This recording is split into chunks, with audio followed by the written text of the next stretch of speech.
Hey guys, in this video I'm going to show you how to connect Just Market to MetaTrader 5. The first thing I want you to do is actually go to Just Market and create your account. Come here, click on trading, go ahead and create the account you need.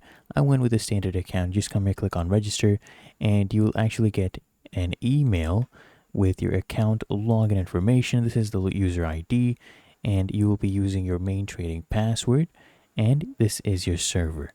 So you go to MetaTrader 5, you come to the top left, click on File. From this drop down, click on Open an Account, and then I just want you to go ahead and search for Just Markets, like this. Click here on Enter, you can click on Find Your Company, and I want you to go ahead and click on this one, Just Global Markets Limited.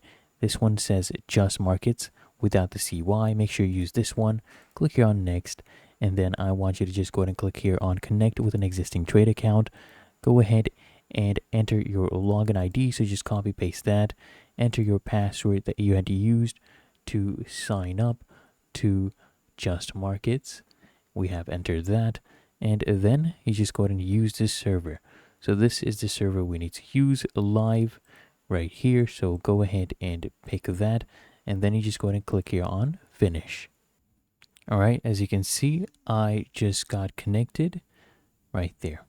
Really that easy. And if you found this helpful, make sure you smash the like button and subscribe to Quick Fix.